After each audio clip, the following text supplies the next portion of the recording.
A defesa a ser apresentada pelo réu, sem dúvida, é um dos grandes momentos do processo civil. Bem-vindos a mais uns 5 minutos de processo e hoje, como vocês podem ver, eu vou falar a respeito da contestação a ser apresentada pelo réu. A gente já falou aqui em vídeos anteriores a respeito da petição inicial, das suas características e da importância que essa petição inicial tem para o processo civil. A gente passa a examinar, então, na perspectiva do réu, uma das peças fundamentais para ele no exercício do seu direito de defesa ao longo do processo, que é a apresentação da contestação. A primeira coisa que a gente precisa pontuar, a gente precisa chamar a atenção, é que o artigo 335 do CPC 15 traz diferentes formas de contagem do prazo para a apresentação da contestação. A gente sabe que o prazo é de 15 dias, 15 dias úteis, mas esses 15 dias podem ser contados de formas diferentes. Primeira coisa aqui é em relação ao prazo de 15 dias. Ele pode ser contado em dobro se nós estamos lidando com Defensoria Pública, Ministério Público ou Advocacia Pública.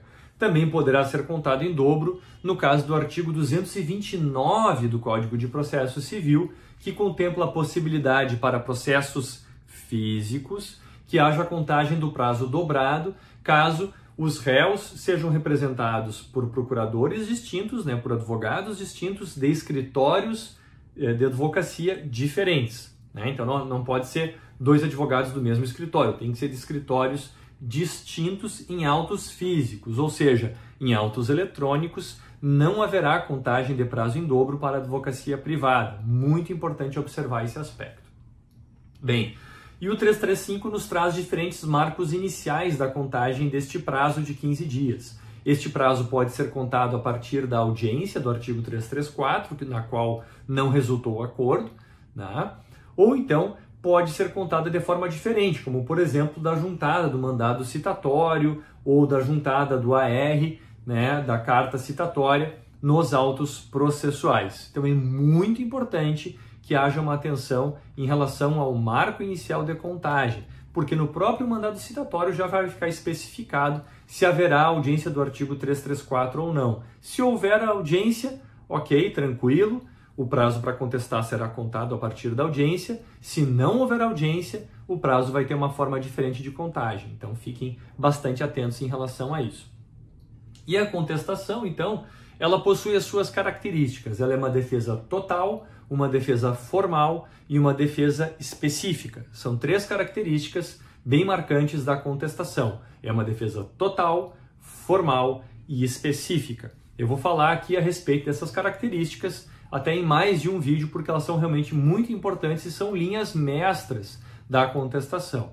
O que é a defesa total? Que basicamente está prevista ali no artigo 336 do CPC 15, que estabelece que cabe ao réu, na contestação, alegar toda a matéria de defesa, expondo as razões de fato e de direito com que ele impugna as alegações do autor, os pedidos formulados pelo autor, e apresenta ainda as provas, faz a especificação das provas que ele vai produzir. Maravilha! Mas o que significa essa defesa total? Significa que todas as teses defensivas precisam ser apresentadas nesta peça chamada contestação. Fora das hipóteses do artigo 342 do CPC 15, eu não posso deixar uma matéria de defesa guardada para utilizá-la mais adiante no processo. Tudo que eu quiser apresentar, eu preciso apresentar na minha contestação, até como uma forma de apresentar uma defesa melhor concatenada, uma defesa mais lógica, uma defesa que seja melhor compreendida pelo julgador. E assim, naturalmente, eu começo a minha defesa pelos aspectos formais, que eu vou abordar num outro vídeo. Eu começo a minha defesa pela parte formal e depois eu adentro a defesa de cunho material. O que é importante em relação à defesa de cunho material, e aí se aplica o princípio da eventualidade? Eu tenho que trabalhar com todos os eventos possíveis que podem se apresentar no processo. Ou seja, eu preciso apresentar uma defesa que seja coerente, mas que apresente uma impugnação às alegações e aos pedidos que o autor está apresentando e também trabalhe com diferentes consequências dentro do processo, como, por exemplo, o juiz reconhecer, digamos lá, que o autor tem direito a um pedido de indenização por dano moral.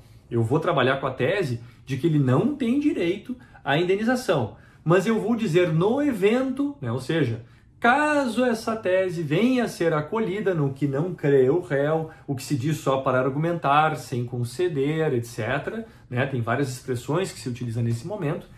Se o réu vier a ser condenado, há de se observar que o parâmetro condenatório fixado pelo tribunal está muito abaixo daquele pretendido pelo autor. Então eu vou trabalhar com todos os eventos possíveis para que eu apresente todas as defesas neste momento, sob pena de preclusão. Tá bem, pessoal? Voltamos aí em breve falando ainda mais sobre contestação. Obrigado!